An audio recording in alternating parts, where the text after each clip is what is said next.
Doctora María Piedad, escucha uno últimamente que a los niños se les rotula de hiperactivos, creería yo en algunas ocasiones simplemente por ser unos niños muy inquietos, ya se les generaliza. Un niño muy inquieto, no, es que ese niño es hiperactivo. Eso tiene su razón de ser. ¿De dónde viene esa palabra hiperactividad? Bienvenida. Hola, muchas gracias. No, la hiperactividad en los niños, sobre todo los niños menores de 10 años, es una condición normal. O sea, los niños necesitan, el cerebro de los niños es un cerebro inquieto. De hecho, el cerebro es un órgano que está preparado para la acción. Y en la edad pediátrica, pues es muy normal que los niños estén inquietos, ¿no es cierto? Hiperactivos es un nombre pues para darle a un trastorno pues desde los últimos años hacia acá, pero la condición de inquietud en pediatría es algo fisiológico, normal. Y eso es lo que los especialistas y los educadores, asumo los cuidadores en general, deberían saber diferenciar. Totalmente, totalmente, porque empiezas a hacer ya una dificultad cuando esa inquietud motora interrumpe las funciones normales del niño en el colegio, en la casa, en sus cursos distintos al colegio. Ahí es cuando empieza a primar la hiperactividad. Perfecto. Les presento a nuestra invitada que hoy se estrena en Sana que Sana. Ella es la doctora María Piedad Dulcey, es neuropediatra, trabaja en el Instituto Neurológico de Colombia. Qué rico que esté con nosotros. Muchas gracias por invitarme. Muchos niños con el trastorno de déficit de atención, ya les hablaremos de con o sin hiperactividad, de con o sin impulsividad o irritabilidad. Impulsividad. Ya les daremos todas esas especificaciones. Muchos niños o padres preocupados por este asunto le llegan a la consulta. Sí, la consulta de hiperactividad es el segundo motivo de consulta en el Instituto Neurológico de Colombia en el Departamento de Neuropediatría, pero por lo que estábamos hablando desde el principio, existe como una sobreestimación de la presencia de ese diagnóstico, porque muchas veces hay otras causas que generan conducta inquieta sin ser el trastorno como tal. Pues justamente con la doctora María Piedad, a quien le invito que pase, está en su casa, que se siente, sí, dale por ahí tranquila. Y también con Elizabeth Ruiz, ella es psicóloga y está terminando sus estudios de neuropsicología de la Clínica Noel, trabaja allí. Con ellas dos vamos a aclarar como todas esas inquietudes. La postura de Elizabeth también va muy de la mano con la de la doctora María Piedad en el sentido de que a veces todo se le achaca y a todo se diagnostica de entrada al trastorno por déficit de atención e hiperactividad, pero me decías que hay muchos otros asuntos que se pueden o confundir o que pueden originar. ¿Cómo es eso?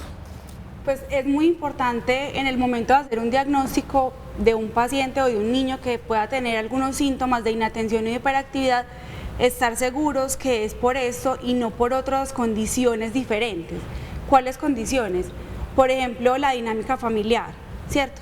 Hay muchas condiciones de la familia y de las pautas de crianza en particular que hacen que los chiquitos tengan dificultades para controlarse, para regularse, para seguir límites, para cumplir con las actividades propuestas en el colegio, y muchas veces confundimos, por ejemplo, niños que tienen dificultades desde este lugar y los diagnosticamos con inatención o con déficit de atención, cuando realmente es algo que tiene que ver un poquito más con pautas de crianza, por ejemplo. También puede confundirse en ocasiones con trastornos del aprendizaje. Entonces hemos creído que niños que tienen bajos desempeños académicos o que en el colegio les va no tan bien como esperamos, tienen siempre déficit de atención, y no necesariamente. Hay algunos chiquitos que pueden tener dificultades para aprender específicamente la lectura, específicamente la escritura, específicamente el cálculo, o los tres, y no tener déficit de atención, o tener, por ejemplo, también déficit de atención y también un trastorno de aprendizaje, y ahí hay un mundo totalmente distinto.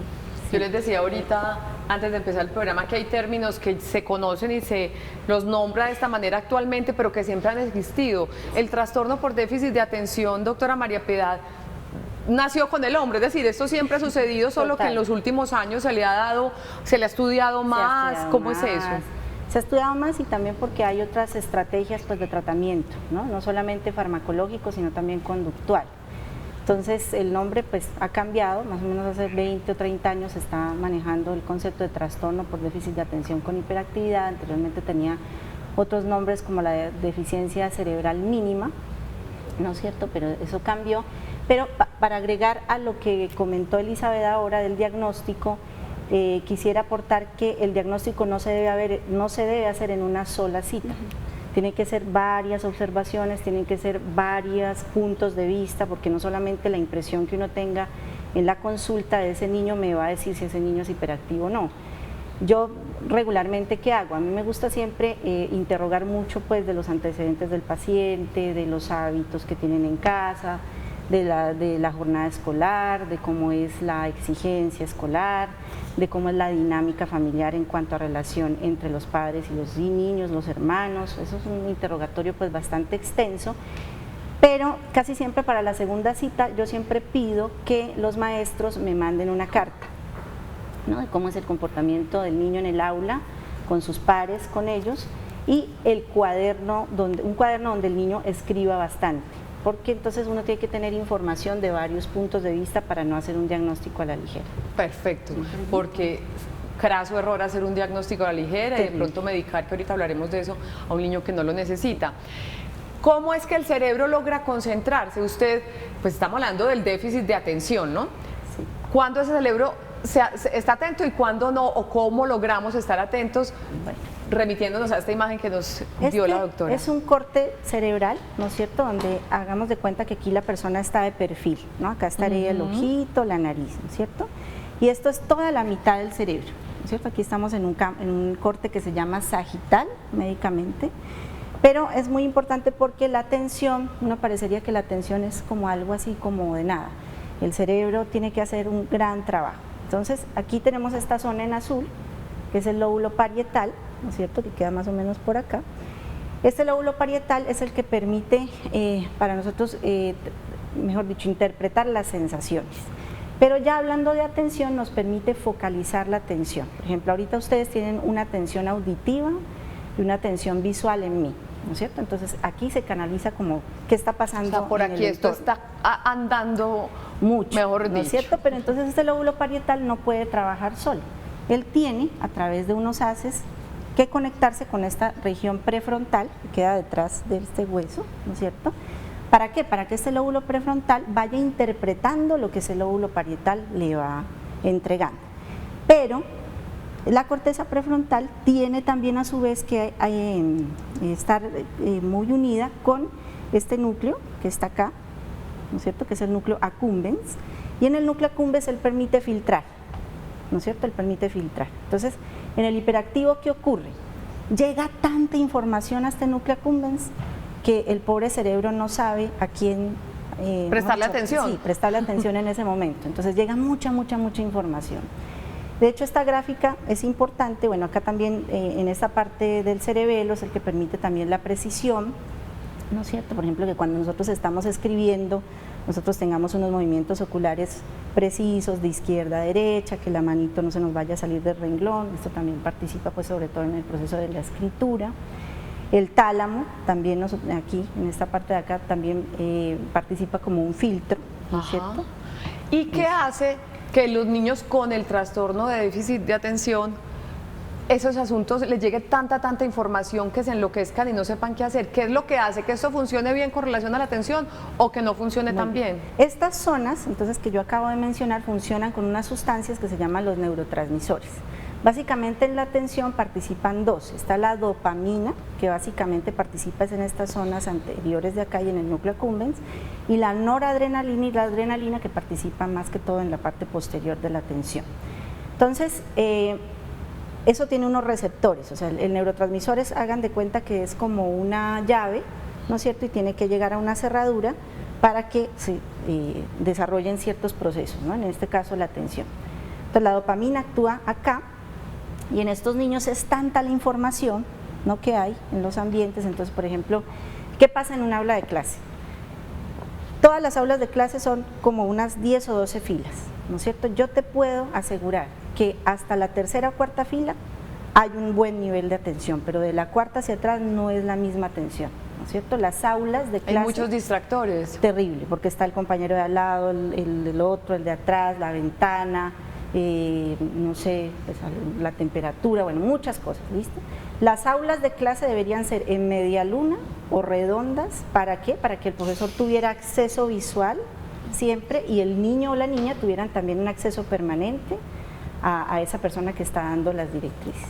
Perfecto, súper importante. Elizabeth pregunta, a veces se presenta el diagnóstico como trastorno por déficit de atención solito, a veces con hiperactividad, a veces con impulsividad. ¿Cómo es esa diferenciación? Digamos que hay 3 tipos básicos de este trastorno o en los que nos los podemos clasificar, y es el nombre general o principal básico se llama trastorno por déficit de atención con hiperactividad. Los 3 subtipos se dividen haciendo la claridad en lo siguiente: si tenemos un predominio de inatención, si tenemos un predominio de hiperactividad e impulsividad, o si tenemos un tipo combinado, y serían los chiquitos que son tanto inatentos como hiperactivos e impulsivos. Esos son como los 3 tipos como podemos diagnosticarlo. Perfecto. Vamos con una pregunta que nos encontramos por las calles de Medellín. Nuestro tema de hoy en Sana que Sana es el trastorno por déficit de atención. Vamos con esta inquietud para nuestras invitadas. Veámosla acá. Hola, mi nombre es Elkin. Mi pregunta es, ¿cuáles son los síntomas del trastorno por déficit de atención? Cierto, porque uno diría, mi niño es inquieto, usted bien lo decía que podemos generalizar casi que los niños por su edad, por su condición son inquietos, pero ¿cómo podríamos ver factores o síntomas que nos podrían indicar, quiero consultar, que los hacen diferentes a inquietos y se pasan un poquito más allá?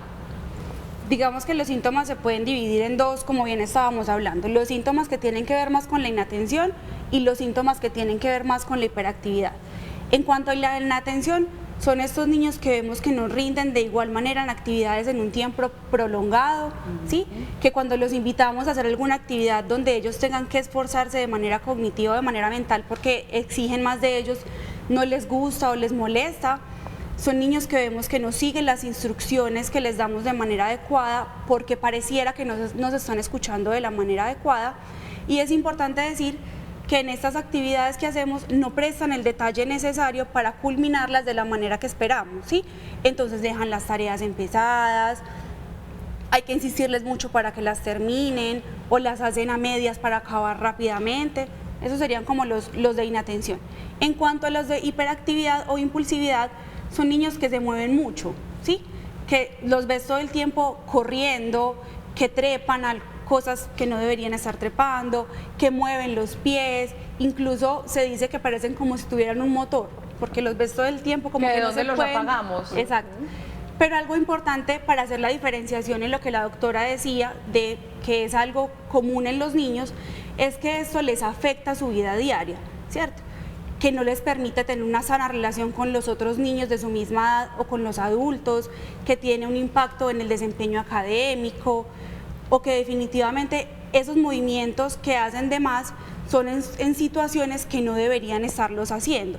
Por ejemplo, no esperamos que un niño en un salón de clases salga corriendo por todo el salón, ¿cierto? Ajá. Pero sí esperamos que en el parque lo hagan. Esos son como las pequeñas diferencias de tener en cuenta como los contextos o los ambientes en los que pasan estas conductas para poder ver si sí son de la vida cotidiana o del desarrollo de ellos, o si definitivamente son algo que ya no es normal o esperable. Sí, yo agregaría, en los síntomas de inatención son aquellos niños también que olvidan, por ejemplo, las cosas que hicieron en casa, los repasos que hicieron con la mamá, la tarea que tenían que presentar al siguiente día, dejan su uso del colegio tirado pues en el patio escolar y no se acuerdan dónde, o lo dejaron en la casa.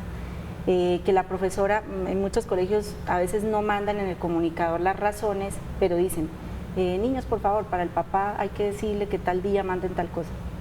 Pues no llevaron la razón a la casa. Eso de inatención. En la inquietud, para agregar, es que se vuelve muy terrible un niño que esté atentando contra su vida o contra la integridad de los demás en una dinámica, por ejemplo, de una clase. Pues ahí es cuando sobrepasaría esa inquietud normal que uno podría esperar en la edad pediátrica. ¿Son niños irritables? ¿Son niños impulsivos? Algunos, ¿no? Algunos, y eso depende también ahí sí entran mucho las pautas de crianza, cómo ha sido criado ese niño, porque aquí hay que aclarar algo muy importante. Los niños que se crían en un ambiente violento, cualquiera sea la violencia, física, verbal, son niños que mantienen los estados de alerta muy fuerte, ¿no? Entonces, por ejemplo, en la primera gráfica que yo les mostraba, la adrenalina, la noradrenalina es un neurotransmisor que mantiene a uno como en estado de alerta. ¿Por qué? Porque van a esperar pues el insulto, el golpe, y ese cerebro a temprana edad solo se mantiene atento para las amenazas.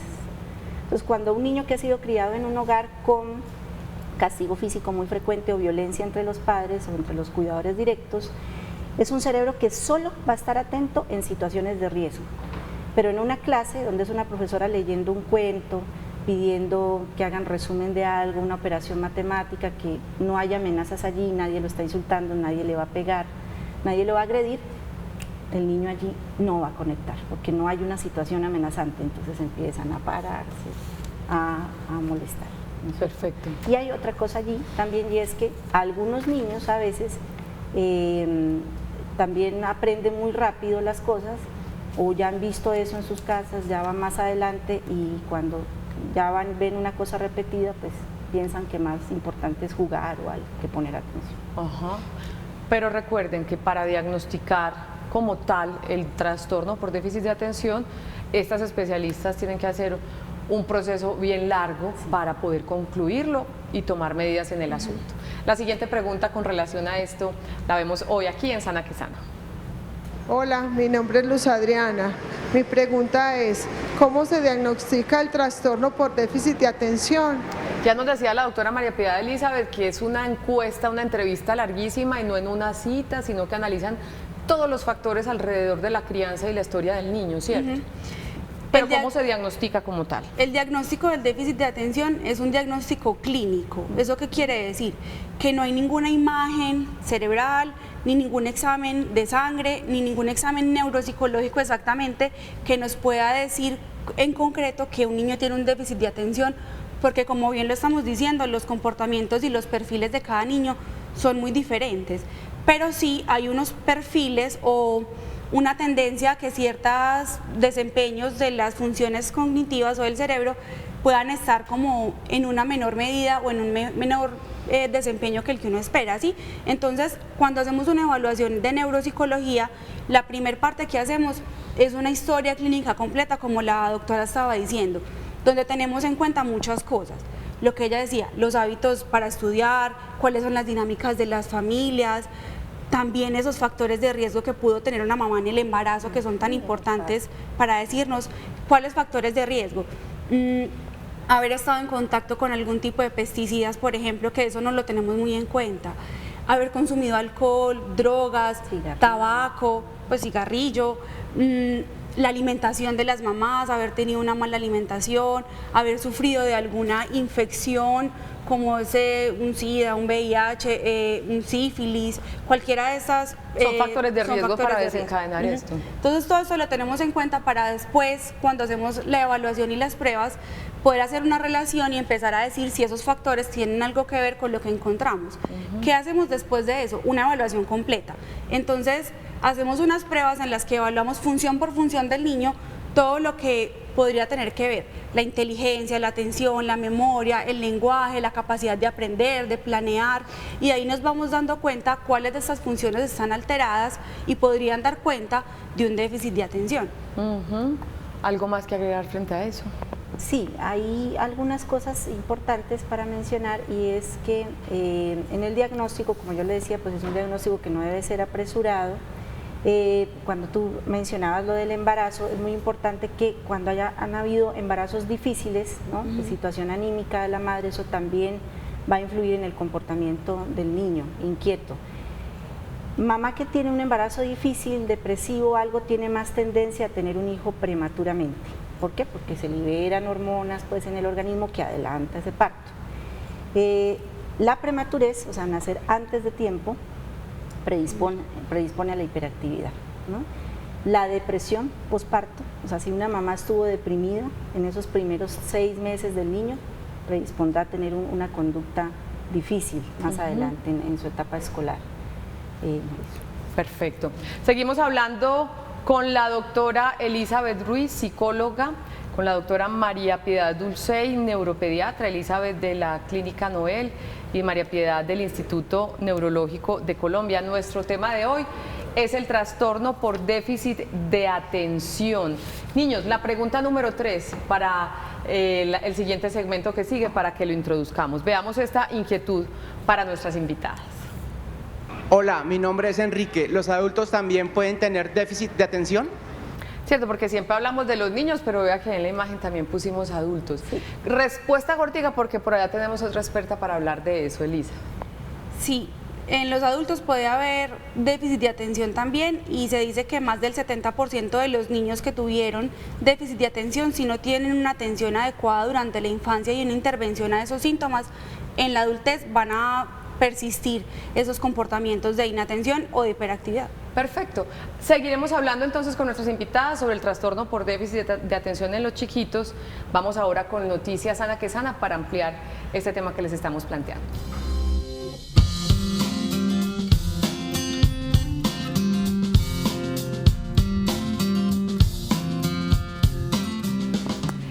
Y Angélica Pino, residente de neurología del CES, de Neurología Clínica de la Universidad CES, está con nosotros justamente para hablarnos de esa parte de los adultos y la hiperactividad. Bienvenida, Angélica, ¿cómo estás? Muy bien. Y es que a uno se le olvida eso, ¿cierto? Si es ¿usted se puede volver hiperactivo ya estando adulto o trae este asunto desde chiquito, doctor? Esa es una pregunta súper interesante porque uno no se levanta siendo hiperactivo. Siempre tenemos que tener el antecedente de la infancia, ¿de acuerdo?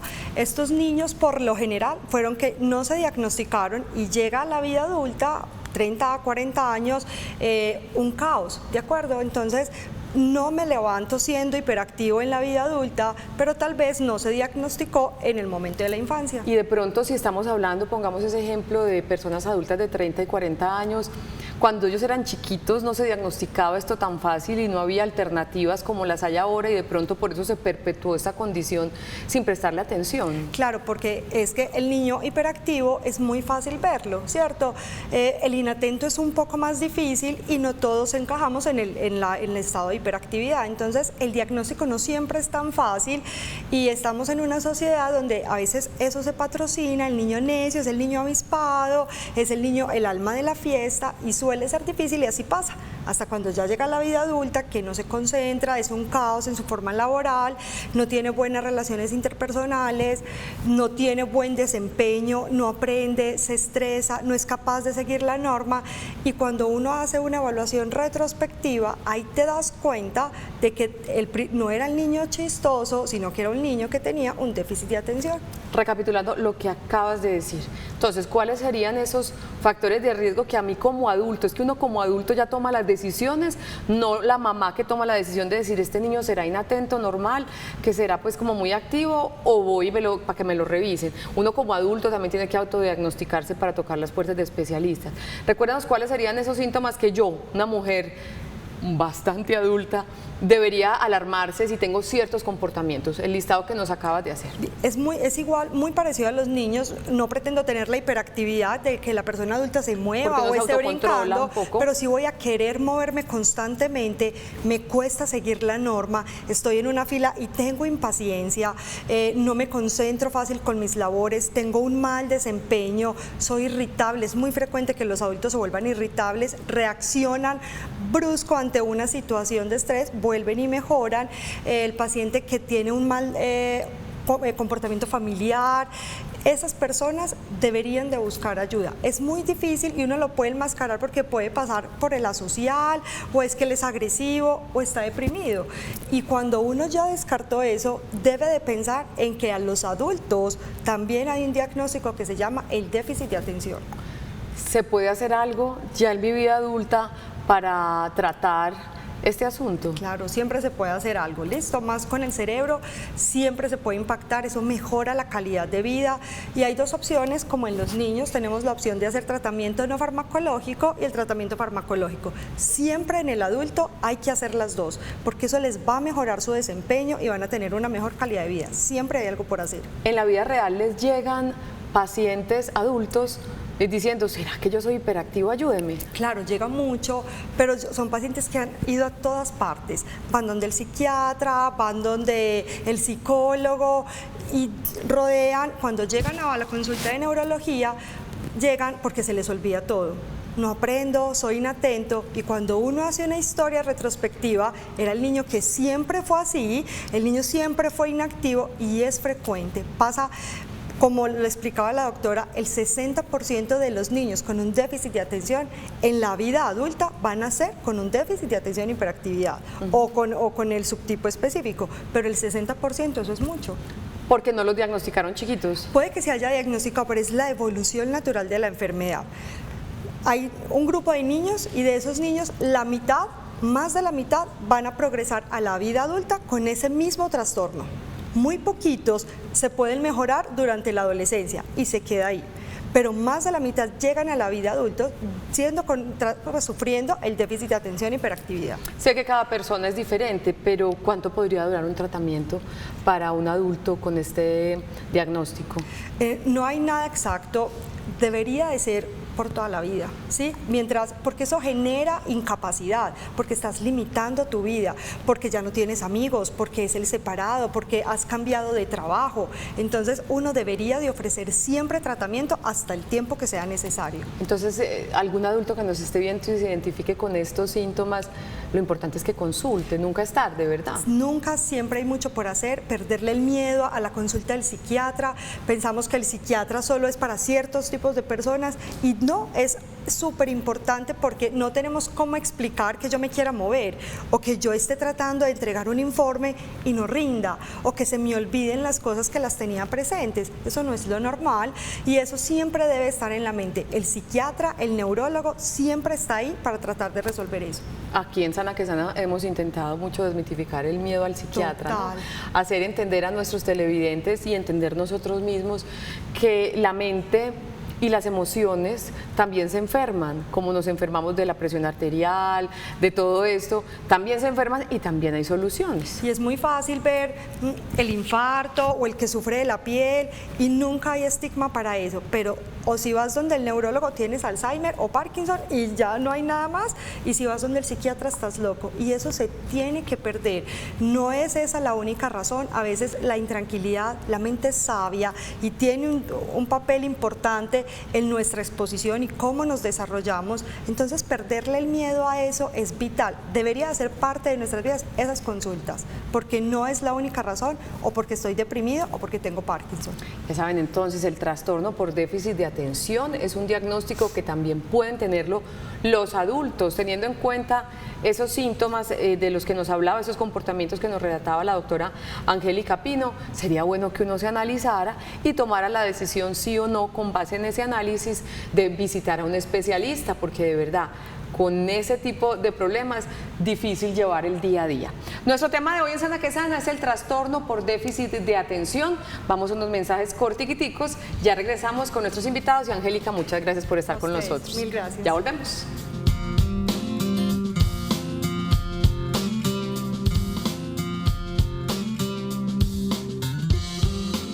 Nuestro tema de hoy en Sana que Sana es el trastorno por déficit de atención. Algunos síntomas de este diagnóstico. Se distraen con facilidad con estímulos externos. Cuando se les habla directamente parece que no escucharan. Es desorganizado y bota las cosas, refiriéndonos a los niños. Se les olvidan las tareas rutinarias, es lento en tareas motrices y aunque ya habíamos hablado un poquito de eso, ampliamos un poquito más esto de los síntomas. Sí. ¿Cualquiera de las dos? Pues en cuanto a los niños particularmente, pues como de esos síntomas que estamos hablando que son como particularmente los de inatención, es importante, como la doctora decía, mirar sus objetos personales. Entonces son niños que, por ejemplo, en los cuadernos son desordenados, no siguen la orden pues como de escribir en el espacio que es, doblan las hojas. Son tan impulsivos a veces que cuando borran, por ejemplo, rompen las hojas, escriben muy duro y rompen la hoja también porque escriben duro, no terminan las actividades en los cuadernos, entonces tú ves que van escribiendo una oración y en la mitad se paró la oración o la palabra quedó empezada. Se distrajo. Sí. Ahí quedó. ¿Y qué decía aquí? No me acuerdo, no sé qué seguía. Entonces no terminan esas actividades.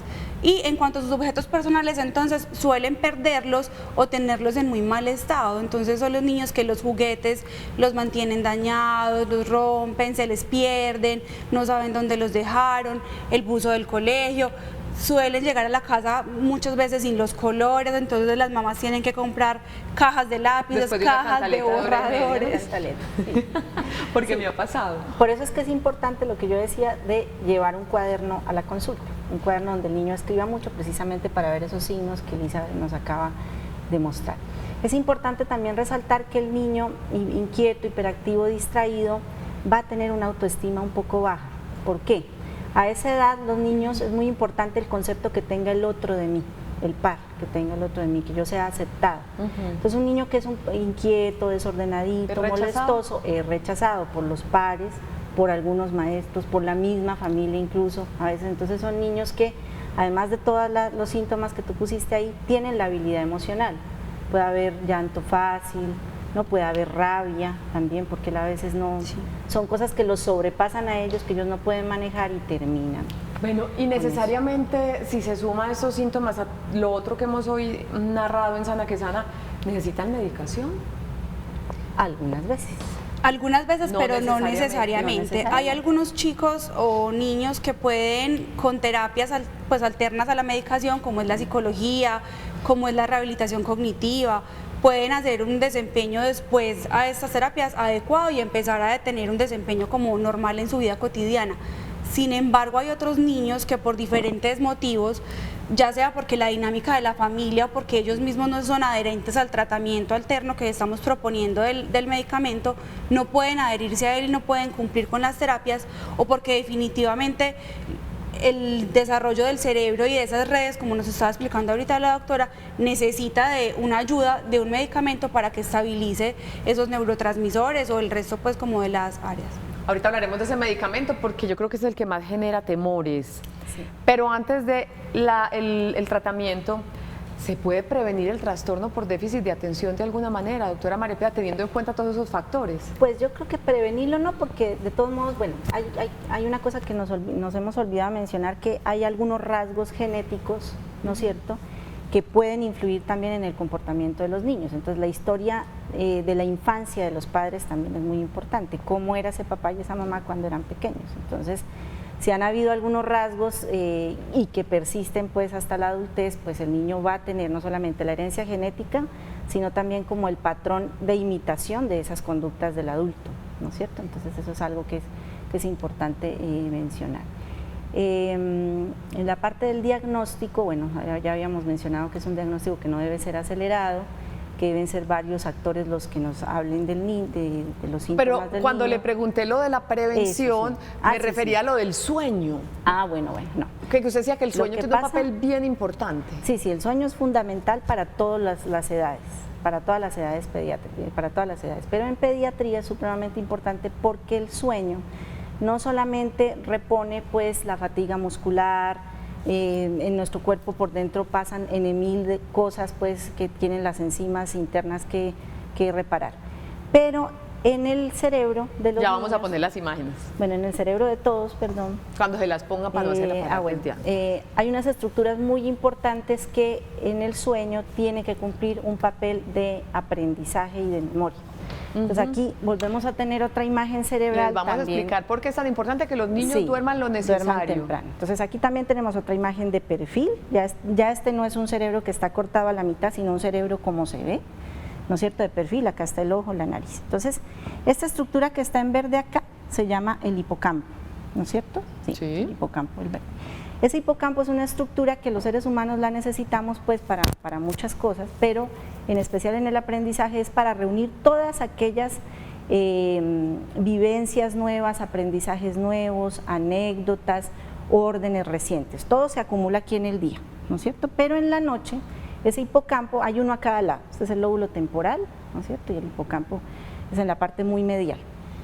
Pero en la noche, ese hipocampo necesita aproximadamente de 9 a 10 horas nocturnas en los menores de 10 años. ¿Para qué? Para que él alcance a repartir toda esa información nueva en otras zonas del cerebro donde se va a grabar la información. 9 a 10 horas en los menores de 10 años. En lo posible. Esas son normas y todo, ya la OMS también lo tiene estipulado para esa edad. ¿Para qué? Pues para que él pueda estar desocupado al día siguiente para los nuevos conceptos que llegan. Entonces, si un niño no duerme bien, si un niño de 8 años se acuesta 11 o 12 de la noche para tener que levantarse a 4:30 o 5 porque ya viene el transporte escolar por ir a las 6, no se alcanzó a desocupar y entonces al otro día habrán síntomas de inquietud, irritabilidad, cansancio, olvidan lo que se les dijo, repasó con la mamá la tarea pero no va a poder recordar el 100% de lo que repasaron por esta situación.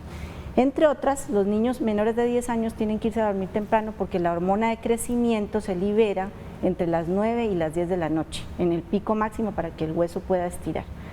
¿No? Bueno. ¿Y esta otra imagen, doctora? Y en esta otra imagen, entonces aquí tenemos una glándula muy importante que es la glándula pineal, que es una glándula muy pequeñita, y también tenemos ya, así ya con la carita, la imagen de perfil, y es una glándula que libera una sustancia muy importante que se llama la melatonina, ¿no? La melatonina es una sustancia inductora natural del sueño, pero esta melatonina y esta glándula pineal funciona con unas cosas muy importantes.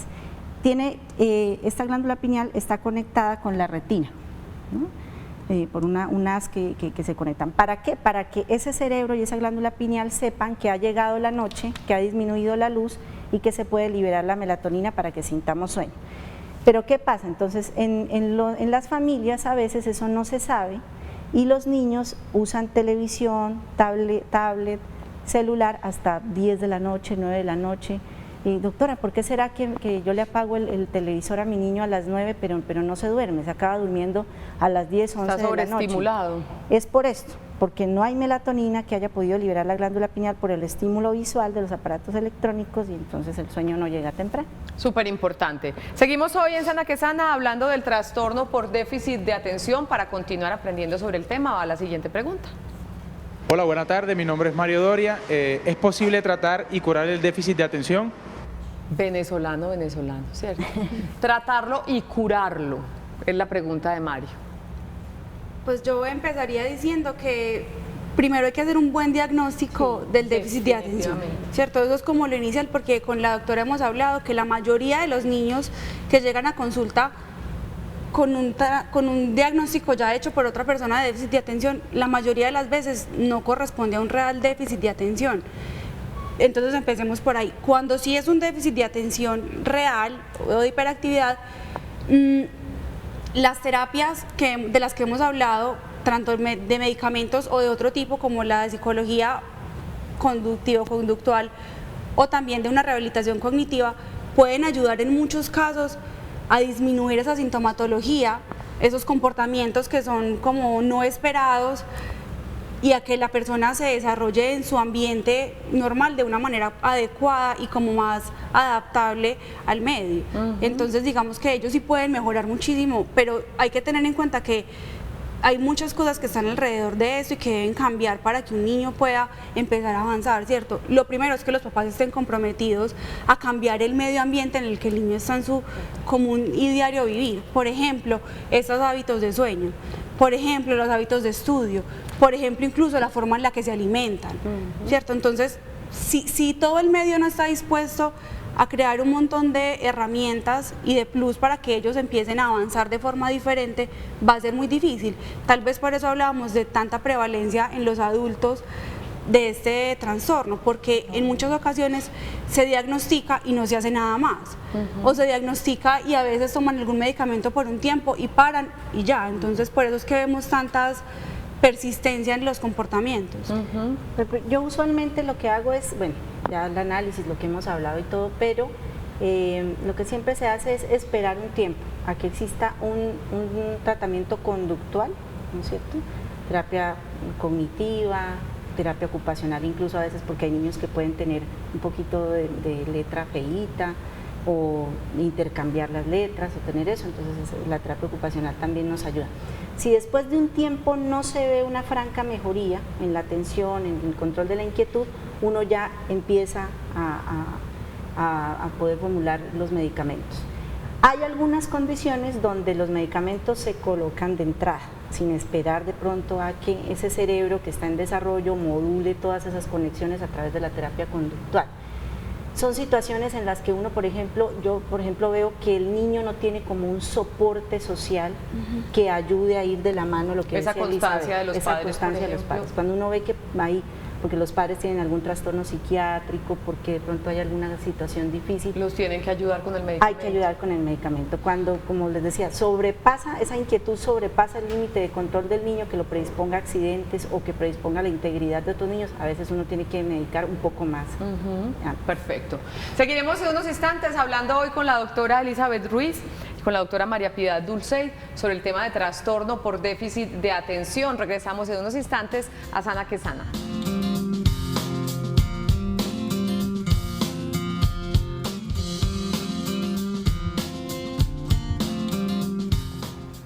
Seguimos en Sana que Sana con nuestro tema de hoy, trastorno por déficit de atención. ¿Qué decirle a la comunidad educativa, a los maestros que a veces se dan cuenta o a la par con los papás o primero que los papás? Hay que capacitarlos distinto en las instituciones educativas, que ellos sepan estos síntomas de alarma que estamos nombrando. ¿Qué decirle a la comunidad educativa?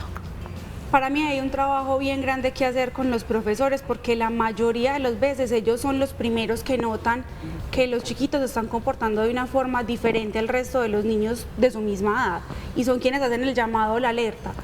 Me parece que hay que capacitarlos tanto en cuáles son los síntomas que realmente son diferenciadores de un trastorno a un niño que simplemente es necio, y también me parece muy importante en cuanto a después de que se haga el diagnóstico, ellos deben hacer unas adecuaciones curriculares y unas adecuaciones en el ambiente escolar. De la mano con los especialistas, ¿no? Ajá. Cuando hacemos la evaluación neuropsicológica, generalmente los neuropsicólogos enviamos unas recomendaciones, un paquete de recomendaciones para que se cumplan en el hogar y en el colegio también o en la institución educativa. Algunos profes no son muy cercanos a esas recomendaciones porque también entendemos que es difícil por el volumen de niños y de alumnos que tienen, ¿cierto? Pero también es como los acercamos un poquito a entender que si ellos hacen estas modificaciones también será más fácil para ellos llevar una clase o una asignatura de manera un poquito más natural si de pronto hacemos movilizaciones, tenerlos más cerquita en las filas de adelante, utilizar esa energía que tienen para ayudarlos, por ejemplo, a repartir los exámenes, para ahorrar el tablero, para que los otros vean y pongan atención en ellos de manera positiva. Pero definitivamente un niño con el diagnóstico puede estudiar en un colegio regular. Sí, totalmente. ¿Puede y debe? Puede y debe, ¿no? Incluso pues, existen muchos recursos para lograr que ese niño tenga una funcionalidad exitosa en su etapa escolar. La mayoría de profesores son muy preocupados, ¿no es cierto?, porque el día a día de ese niño mejore. Como lo dije al principio, yo siempre mando a pedir una carta del profesor, que puede ser incluso escrita a mano, de cómo es la conducta del niño. La mayoría de los profes me hacen caso, o hay otros que dicen no tengo tiempo de mandarle a la doctora la carta, ¿no? Pero son casos muy, muy contaditos. Yo pienso que también debería existir una política de Estado como tal, que cogiera a los profes pues y los capacitara, hubiese como una formación pues juiciosa de eso, porque lastimosamente en nuestro sistema educativo se pretende que los niños sean como en serie y eso es imposible, ¿no? Los niños son distintos, tienen distintas creencias. Y son niños, y a veces no los dejamos ser niños, ¿no? Exacto, tienen otras formas de ver la vida y todo, entonces pues no podemos tener un panorama homogéneo y en un salón de clase menos. Claro que sí. Recomendaciones finales, conclusiones de ambas que ya vamos terminando, Elizabeth.